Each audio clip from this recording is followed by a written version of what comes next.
नमस्कार, आप देख रहे हैं इंडिया वॉइस और मैं हूं आपके साथ पुष्पेंद्र चौधरी। देहरादून में शहीदों के सम्मान में बना सैन्य धाम एक ऐसा प्रोजेक्ट जिसे देशभक्ति की भावना और सैनिकों की वीरता का प्रतीक बताया गया, लेकिन आज वही सैन्य धाम सवालों के घेरे में है। 15 दिसंबर 2021 को रक्षा मंत्री राजनाथ सिंह ने इसकी नींव रखी थी।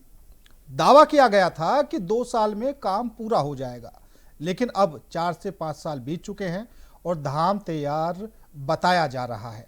फिर भी सवाल सबसे बड़ा यह है कि आखिर उद्घाटन अभी तक क्यों नहीं हुआ। आखिर क्यों? सैनिक कल्याण मंत्री गणेश जोशी बार बार कहते हैं कि जल्द उद्घाटन होगा, लेकिन तारीख आज तक तय नहीं हो पाई। मतलब तारीख पर तारीख, उद्घाटन आज तक नहीं हो पाया। क्या वजह सिर्फ देरी है या फिर इसके पीछे कोई बड़ा विवाद छिपा है? क्योंकि अब इस पूरे प्रोजेक्ट पर कई सवाल खड़े हो चुके हैं। जमीन को लेकर विवाद, हाईकोर्ट में याचिका, 49 करोड़ से बढ़कर 100 करोड़ तक इसकी लागत आखिर कैसे पहुंची? और सबसे बड़ा सवाल है कि क्या शहीदों के सम्मान का मुद्दा राजनीति में उलझ गया है? विपक्ष का आरोप है कि गड़बड़ी है, इसलिए उद्घाटन टल रहा है। एक तरफ सरकार कहती है कि सब ठीक है और जल्द इसका शुभारंभ हो जाएगा, लेकिन सच्चाई क्या है? क्या सैन्य धाम सम्मान का प्रतीक है या फिर सियासत का अखाड़ा बन चुका है? तमाम तरह के सरकार की तरफ से दावे किए जा रहे हैं कि सैन्य धाम बनकर तैयार है, लेकिन विपक्ष के वही सवाल, जनता के वही सवाल कि भाई साहब आखिर उद्घाटन कब होगा? आपने सैन्य धाम तो तैयार कर दिया। एक तरफ जब शुरुआत में इसकी लागत 49 करोड़ बताई जा रही थी, अब अनुमानित 100 करोड़ इसकी लागत कैसे हो गई? तमाम तरह के सवाल हैं और सैन्य धाम को लेकर भी फिलहाल राजनीति हो रही है। क्या कुछ प्रतिक्रियाएं सामने आ रही हैं? एक बार वो आपको सुना देते हैं कि शहीदों के सम्मान को लेकर क्या कुछ फिलहाल विवाद बढ़ता जा रहा है। सुनिए। ऊपर वाला जब तय करेगा। मैं आज मुख्यमंत्री जी से मिला था और निश्चित ही जैसी भी उनसे वार्ता हुई है, 1 महीने के अंदर उसको हम यहाँ की वीर माताओं को, वीर नारियों को समर्पित कर देंगे। कि ये कारण वही है, और चाहे इनपुट राज्य सरकार इसमें कुछ भी कह दे, पर डॉक्यूमेंट्री वही बात है। और ये ज़मीन फॉरेस्ट की है और कंस्ट्रक्शन में इसमें बहुत बड़ा घपला हो रखा है, जिसकी इंक्वायरी के लिए हमने बार बार बोला। और ये इंक्वायरी भी रविंदर कुमार जो इसमें प्रोजेक्ट मैनेजर थे उनसे करवाई, और उन्होंने बोला कि सब ठीक है। आप डॉक्यूमेंट देख लीजिए, आप टेंडर की वो देख लीजिए। एडवांस पेमेंट का कोई हो ही नहीं सकता। 35 करोड़ की एडवांस पेमेंट चली गई, 7 करोड़ के बिना टेंडरिंग के इसमें खरीदारी दिखाई हुई है। दूसरा 49 करोड़ का जो टेंडर है वो 99 करोड़ में पहुंच गया। आप जिससे मर्जी, जहां मर्जी इंक्वायरी इसमें करा दीजिए। आज भी हम उसी बात पे अड़े थे और हम डॉक्यूमेंट्री बात कहते हैं। देखिए, बिल्कुल, और बड़े शातिर किस्म के व्यक्ति हैं देश के जो प्रधानमंत्री हैं। उन्हें पता है कि सैन्य धाम जो निर्माण, जो एक भाजपा का, प्रदेश की भाजपा का सपना था, उसमें किस तरीके से भ्रष्टाचार जो है अब सम्मिलित हो गया है। और गणेश जोशी जी जो मंत्री हैं, उनके खिलाफ आय से अधिक संपत्ति का भी मामला है। और सैन्य धाम जो हमारी सेना की भूमि हम कहते हैं, सैनिकों की भूमि हम देवभूमि को कहते हैं। और वहाँ की असली स्थिति ये है कि 51 करोड़ का DIPR था, 51 करोड़ से वो 102-103 करोड़ रुपए पहुँच जाता है। काम के नाम पे ज़ीरो है वहाँ पे। आपने पहले ये प्रस्तावित था, आपको याद होगा, चमोली की साइड की, चलिए वहाँ पे बनाएंगे, पहाड़ पे बनाएंगे। आसपास के लोग, जिनके घर के लोग सेना में हैं, वो उसको पूजने का कार्य करते हैं। तो उन्होंने अपनी विधानसभा में उसे सिर्फ और सिर्फ पॉलिटिकल लाभ के लिए बनाया। हम जब वहाँ गए निरीक्षण करने, तो हमने पाया कि जिन सेना के लोग जिनके घर में थे, सैनिकों के घर से जो मिट्टी लेके आए थे वो मिट्टी वहाँ कुंड में रखी हुई थी और उस कुंड के आसपास जो है डॉग्स की, कैट की पॉटी पड़ी हुई थी। ये तो सेना का सम्मान है भाजपा की नज़रों में। टाइल्स टूटी हुई थी, स्ट्रक्चर कंप्लीट नहीं था, तो पूरा सैन्य धाम से भ्रष्टाचार का केंद्र बन गया है। यही वजह है कि नरेंद्र मोदी जी ने इस बार फिर, दूसरी बार ऐसा हुआ है, पहले भी हुआ था कि उद्घाटन करेंगे, आएंगे, इस बार फिर ये हुआ कि वो नहीं गए क्योंकि उन्हें पता है कि भ्रष्टाचार में लिप्त हो चुके हैं जोशी जी और उनकी छवि खराब होगी अगर वो वहां जाएंगे तो शहीदों के सम्मान में आखिर देरी क्यों? देहरादून में सैन्य धाम बनकर तैयार है, सरकार के दावे किए जा रहे हैं, लेकिन उद्घाटन का इंतजार फिलहाल जारी है। गणेश जोशी की तरफ से कई बार कहा जा चुका है कि जल्द ही उद्घाटन किया जाएगा, लेकिन अभी तक उद्घाटन नहीं हुआ है। 4-5 साल के बाद भी उद्घाटन नहीं हुआ है। 2021 में रक्षा मंत्री राजनाथ सिंह के द्वारा इसकी नींव रखी गई थी।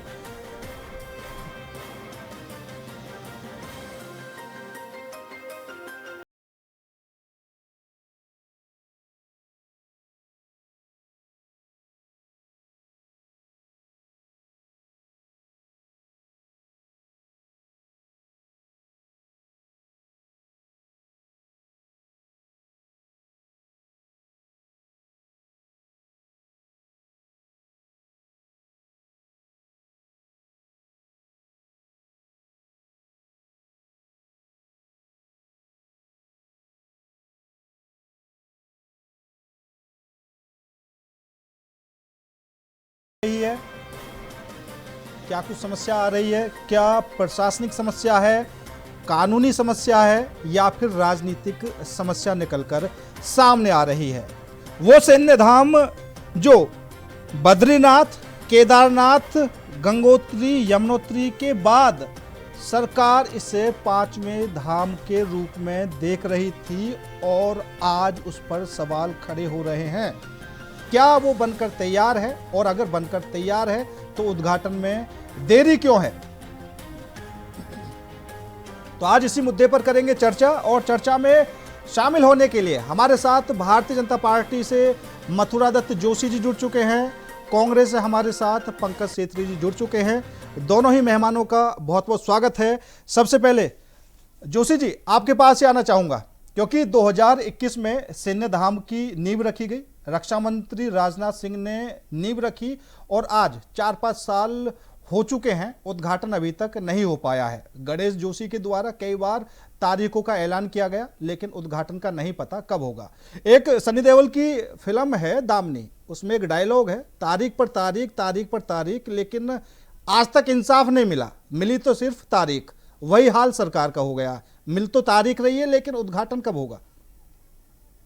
किसी को कोई तारीख से आ रही है, न किसी को निर्मित किया जा रहा है, न किसी को कोई गुमराह किया जा रहा है। और सर, जितना भी सैन्य धाम में काम चल रहा है, बहुत तीव्र गति से काम चल रहा है। कुछ दिक्कतें, उसके लिए प्रशासनिक स्तर की दिक्कतें हैं, वो सब दिक्कतें जिस दिन दूर हो जाएंगी और काम पूरा हो जाएगा और माननीय प्रधानमंत्री जी ही उसका उद्घाटन करेंगे। और निश्चित रहें, विपक्ष के लोग निश्चित रहें, उनसे नहीं कराएंगे उद्घाटन, उनको उद्घाटन करने का मौका भी नहीं देंगे। और माननीय प्रधानमंत्री जी आएंगे और निश्चित रूप से इसको उत्तराखंड को समर्पित कर जाएंगे, ये सौगात दे जाएंगे और उद्घाटन करके जाएंगे। क्योंकि कई दिक्कतें होती हैं, काम करने में कई बाधाएं भी होती हैं, उनको भी दूर करना पड़ता है। वही निश्चित तारीख ये नहीं दी कि 15 तारीख को प्रधानमंत्री जी आ रहे और उसका शिलान्यास करेंगे, ये कहीं नहीं कहा। या तो प्रधानमंत्री जी के कार्यक्रम में होता कि सैन्य धाम का उद्घाटन कर रहे हैं और उसमें प्रधानमंत्री नहीं जाते तो तब उसमें सवाल खड़ा करने का अधिकार था, सबको अधिकार था। आप भी बोलते, विपक्ष को भी था, सबको था, लेकिन ना प्रधानमंत्री जी के कार्यक्रम में नहीं। लेकिन सर, गणेश जोशी जी तो कई बार कह चुके हैं कि तैयार है, जल्द ही उद्घाटन होगा। हाँ, बिल्कुल। देखिए, मंत्री जी के निर्वाचन क्षेत्र का मामला है, बिल्कुल कहेंगे वो। उनको कहना भी चाहिए। तैयार है तो कह रहे हैं, हम डेट तो नहीं दे रहे ना आपको। हमसे जहाँ पे भी पूछा था ना, हाँ बिल्कुल कार्य प्रगति पे है, जैसे ही तैयार हो जाएगा उसका उद्घाटन कराएंगे।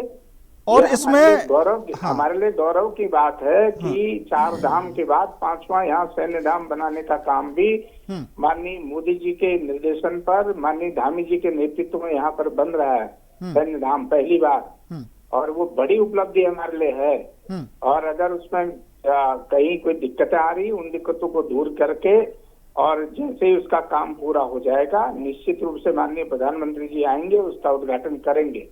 हमारे लिए और भी बड़े सौभाग्य की बात ये होगी कि प्रधानमंत्री जी को एक बार और उत्तराखंड आने का मौका मिलेगा और हमको कुछ न कुछ नई सौगात दे के जाएंगे।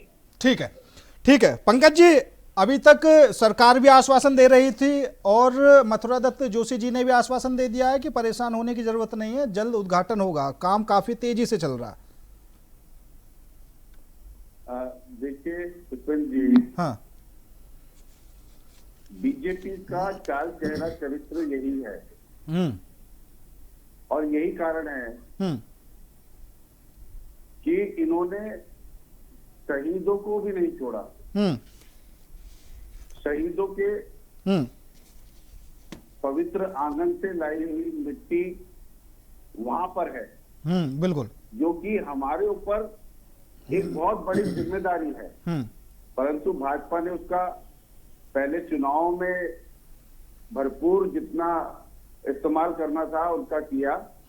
उसके बाद जो बजट था उसको बिना दोबारा टेंडरिंग करे दुगना कर दिया।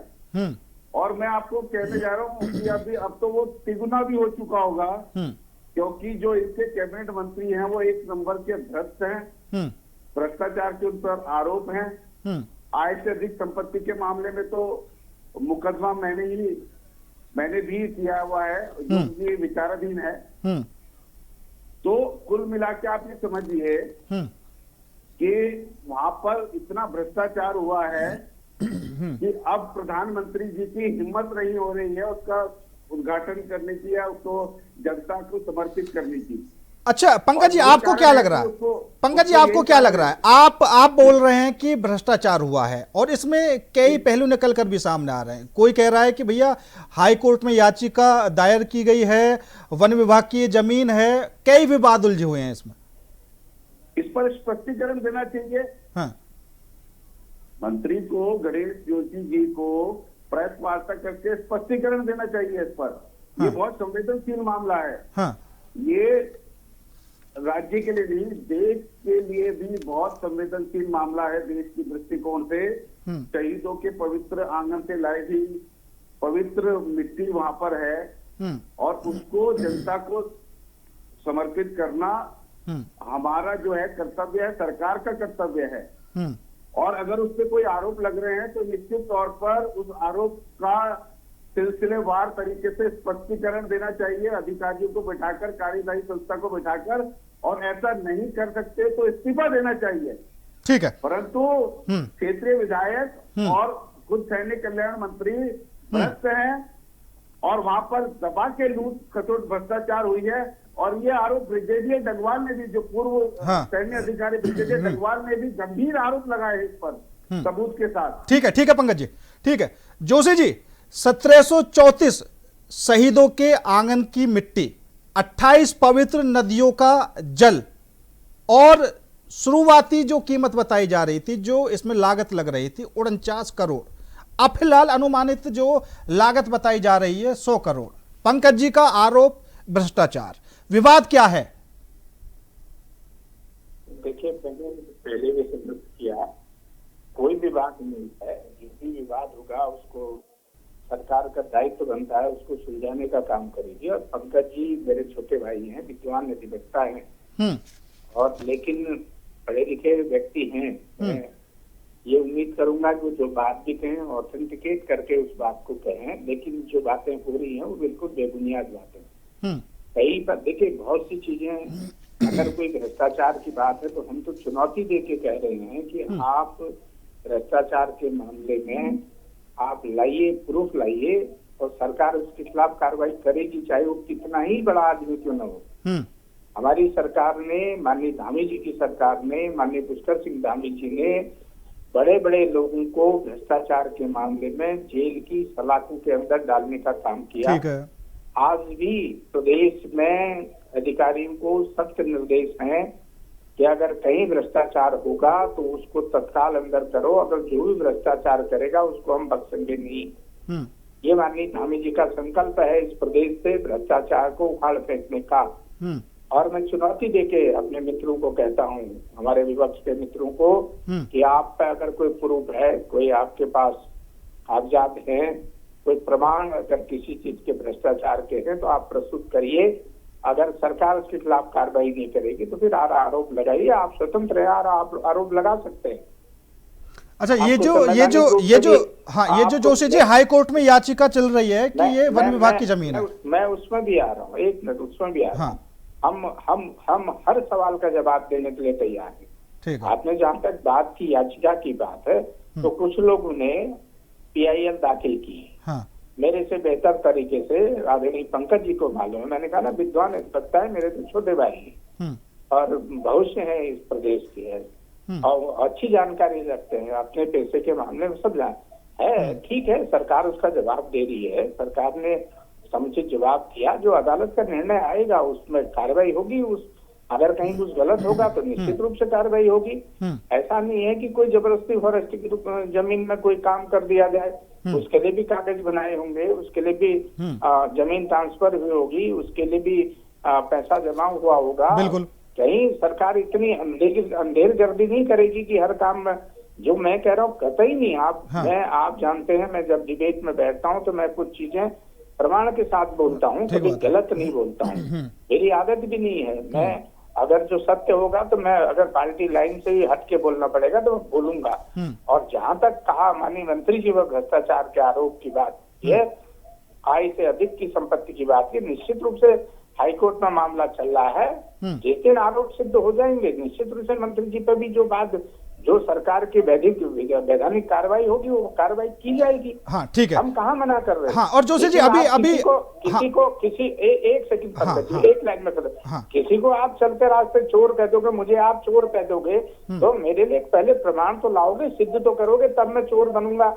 या मैं पंकज जी को कह दूं कि इन्होंने साहब कोर्ट कैंपस में ये सब कर दिया और वो कर दिया, तमाम भी कर दिया और मेरे से पैसे खा लिए, है ना, और करने में कथनी करनी और नहीं, बिल्कुल मैं आपकी बात समझ गया। अभी जैसा पंकज जी बोल रहे थे कि मंत्री जी को कम से कम स्पष्टीकरण तो देना चाहिए, क्योंकि देखो सब मंत्री जी ने माननीय कोर्ट में भी स्पष्टीकरण दिया है। हाँ। और मंत्री जी ने सार्वजनिक रूप से भी कहा है। हाँ। कि मैं अगर कहीं दोषी हूँगा तो जो सजा जनता की होगी वो मैं उसको भुगतने को तैयार हूँ। 4 बार के विधायक है, वरिष्ठतम विधायक हैं, सक्रिय व्यक्ति हैं। आप देखिए, सुबह 5 बजे से लेकर रात के 12 बजे तक का उनका कार्यक्रम आप चेक कर लें, जहां तहां आपको आदरणीय गणेश जोशी जी ही दिखाई देंगे। बहुत सक्रिय आदमी है। ठीक है, राजनीतिक आरोप लगाने वाले आरोप लगाते रहते हैं। ठीक है, ये आरोप लगाना एक अलग बात है, आरोप जब हो जाएंगे तब उसमें भी कार्रवाई होगी। ठीक है, हम कहाँ मना कर रहे हैं। बिल्कुल। और जोशी जी लेकिन मेरी पंकज भाई से व्यक्तिगत निवेदन है, व्यक्तिगत राय है कि कोई व्यक्ति अगर जब तक जिस पर कोई आरोप सिद्ध नहीं हो जाते, क्योंकि विद्वान अधिवक्ता हैं, इस काम को रोज करते हैं, पक्ष में भी लड़ते हैं मुकदमा और विपक्ष में मुकदमा लड़ते हैं। मैंने इनके मुकदमे की पैरवी सुनी है। हम, और सौभाग्य है कि हम भी वकील हैं, ये भी वकील हैं। हम किसी व्यक्ति को निराधार और बेबुनियाद तरीके से किसी पर आरोप नहीं लगा सकते कि व्यक्ति भ्रष्टाचारी है या भ्रष्टाचार कर रहा है बिना प्रमाणों के। हाँ, न्यायालय है हमारे लिए, संविधान है हमारा, IPC है हमारी, अन्य हमारे तमाम तरीके के एक्ट बने हैं, आय के अधिक संपत्ति में हमारे लिए ED है और हमारा इनकम टैक्स है, वो सब जांच करेंगे। ठीक है जोशी जी, कोई दोषी पाया जाएगा तो निश्चित ठीक है। समय भी थोड़ा कम है। पंकज जी आप बोलिए।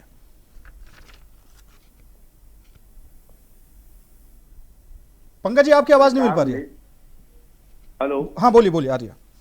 जल्दीबाजी में इस सरकार ने सैन्य धाम का कार्य शुरू कर दिया, बिना सही कागजों का विश्लेषण किए, बिना तथ्यों के आधार पर इन्होंने जल्दीबाजी में, जैसे इन्होंने सारे काम आप देखेंगे, जो मंत्री गणेश जोशी हैं उनके कार्य अगर आप देखेंगे तो उनके क्षेत्र में आप जाकर जनता से पूछेंगे तब पता चलेगा। एक यहाँ पर रास्ते में भूस्खलन होता है गलोगी पावर स्टेशन के पास, वो पिछले 5 साल से उसमें 2 करोड़ से शुरू हुआ था, आज पता नहीं कई करोड़ रुपए लग चुके हैं। तमाम ऐसे काम हैं कि जो शुरू हुए हैं लाखों रुपए से, आज कई 100 करोड़ के पहुंच गए हैं, परंतु फिर भी पूरे नहीं हुए हैं। तो ये पहले भी चमोली में बनाने की बात हो रही थी, पर्वतीय क्षेत्र में बनाने की बात हो रही थी, क्योंकि एक संदेश जो जाए पूरे देश में उत्तराखंड का कि सैन्य धाम पर्वतीय क्षेत्र में है और वहां का भी विकास हो। परंतु इस भ्रष्ट मंत्री ने अपने क्षेत्र में वो लेके आए और जमीन को बिना सही तरीके से तथ्यात्मक तरीके से कोई विश्लेषण किए जल्दीबाजी में वहां पर किस प्रकार से कई पहले भी वहां पर भू व्यवसायी कई हाई कोर्ट चले गए थे और वहां से स्टे लेकर आ गए थे पूरे सैन्य धाम के खिलाफ। तो ये बड़ा दुखद है और मैं इस पे कहना चाहता हूं कि खुद स्वयं इसमें मुख्यमंत्री को सामने आकर प्रेस वार्ता करके स्पष्टीकरण देना चाहिए और इस जो भी आरोप लग रहे हैं इस पर जनता को के सामने रूबरू होना चाहिए, परंतु ये नहीं करेंगे क्योंकि इनके नियत में खोट है, इनके चरित्र में खोट है, इनकी चरित्र में बेईमानी है, इसीलिए ये नहीं करेंगे पुष्पेंद्र जी। ठीक है जोशी जी, क्या लगता है शुरुआत में जो 49 करोड़ की लागत की कीमत बताई गई थी, मतलब सही से आकलन नहीं कर पाए थे, इससे ज्यादा खर्चा हो सकता है, और जो अब 100 करोड़ के पार बताई जा रही है, क्या सैन्य धाम में चीजें बढ़ाई गई हैं जो ये बजट बढ़ गया, या फिर जो मैंने शुरू में बोला कि आकलन ही ठीक से नहीं कर पाए थे, क्या कुछ वजह है? मैं एक बात बहुत स्पष्ट रूप से कहना चाहूंगा आपको, कोई भी प्रोजेक्ट शुरू होता है तो पहले इसकी एस्टिमेटेड कॉस्ट बनती है, लागत कितनी है, और जब कार्य शुरू होता है साइट पर इस कार्यस्थल पर तमाम तरीके के काम बढ़ते हैं तो निश्चित रूप से इसकी कॉस्ट बढ़नी स्वाभाविक, उस परिस्थिति के आधार पर भी कॉस्ट बढ़ती है। कुछ ठेकेदार आर्बिट्रेशन में जाते हैं कि साहब हमारा टेंडर इतने का था, महंगाई इतनी होगी, हमारा सरिया इतने का था, हमारा सीलिंग इतने का था, हमारा फूस इतने का था, या हमने ये कोट किया है, आज हमको मार्केट में उपलब्ध हो रहा है और हमको हमको इसका दाम उसका वेरिएशन देना जाए, वो पेमेंट करनी पड़ती है, तमाम चीजें कॉस्ट बढ़। लेकिन मैंने जैसा पहले आपको कहा नहीं, मैं ठीक है मैं आ रहा हूँ पंकज जी, आऊंगा आपके पास। मेरी बात सुन, विद्वान आदमी है पंकज भाई, ऐसे काम आपको अच्छी चीजें करते हैं। जोशी जी जल्दी, समय कम है। ये बुनियाद आरोप लगाना ये उचित बात नहीं है। मैंने कहा ना कि अगर किसी पर भ्रष्टाचार के, मेरे पास बिल्कुल तथ्यात्मक आरोप है, आप एक काम प्रमाणिक आरोप है, आप प्रमाणिक आरोप लगा रहा हूँ मैं। आप अगर सूचना के अधिकार में ले लीजिए, मेरा भी यार लेखन कर दीजिएगा, मैं तो खुद ही काम कर रहा हूँ। अगर मेरे आप तो सरकार में बैठे हैं, आप सूचना के अधिकार की बात तो आप तो बोलिए, मैं कल आई आकर देता हूँ सारे आपको। मैंने एक विषय में जानकारी एकत्र की, तब तो आपको बता रहा हूँ। मैं आज जब मैं कभी गलत बात नहीं कहता हूँ, अगर आप कहेंगे तो मैं भी व्हाट्सएप कर दूंगा तो मेरे से जानकारी आएगी। हाँ कोई गलत है तो आप स्वतंत्र है महाराज, आप जहाँ चाहे वहाँ कराइए, जांच कराइए, और लेकिन जब तक किसी व्यक्ति को आरोप सिद्ध नहीं हो जाता है, दूसरी करार नहीं दिया जाता है, अदालतें हैं ना, हमारी न्याय प्रणाली में विश्वास है ना। आप भी कहते हो, आप भी कहते हो, विनोद आप भी कहते हो, अदालत को आप भी निवेदन करते हो। ठीक है बड़े भाई, ठीक है जोशी जी, समय कम है। पंकज जी जल्दी करिए। देखिए हर बात पे ना ये कहते हैं अदालत है, अदालत का अभी दरवाजा खटखटाया जा रहा है, परंतु सरकार का नैतिक दायित्व होता है पुष्पेंद्र जी। सरकार लोकतंत्र में सरकार चुन के आती है, तो सरकार का नैतिक दायित्व है कि कोई आरोप लग रहा है तो उस पर स्पष्टीकरण दे, श्वेत पत्र जारी करे। बिल्कुल, परंतु सरकार नहीं करेगी। इनके ये भ्रष्ट सरकार है। चलिए ठीक है, इससे नहीं करेगी। समय भी कम है। पंकज जी आपका भी, जोशी जी आपका भी बहुत बहुत धन्यवाद मेरे साथ इस खास चर्चा में जुड़ने के लिए। लेकिन सैन्य धाम जो 2021 में रक्षा मंत्री राजनाथ सिंह ने जिसका शिलान्यास किया था, जिसकी नींव रखी थी, 4 साल बाद भी उसका उद्घाटन नहीं हो पाया है। आखिर समस्या क्या है, विवाद क्या है? एक तरफ बताया जा रहा है कि हाईकोर्ट में याचिका दायर है कि वो वन विभाग की जमीन है, दूसरी तरफ विपक्ष आरोप लगा रहा है कि शुरुआत में जिसकी कीमत, जिसकी लागत बताई गई थी कि 49 करोड़ में वो बनकर तैयार हो जाएगा, आज 100 करोड़ के ऊपर पहुंच चुका है। मतलब दोगुनी कीमत और उद्घाटन फिर भी अधूरा। अब कब तक ये प्रोजेक्ट पूरा हो सकता है? शहीदों के सम्मान में देरी जो हो रही है वो कब तक पूरी हो सकती है? 1734 जवानों के आंगन के घर की मिट्टी वहां पर इकट्ठा की गई है, 28 पवित्र नदियों का जल वहां पर इकट्ठा किया गया है और फिर भी अभी तक देरी है। कब तक ये पूरा होगा देखा जाएगा। फिलहाल मेरे साथ इस खास पेशकश में इतना ही। नमस्कार।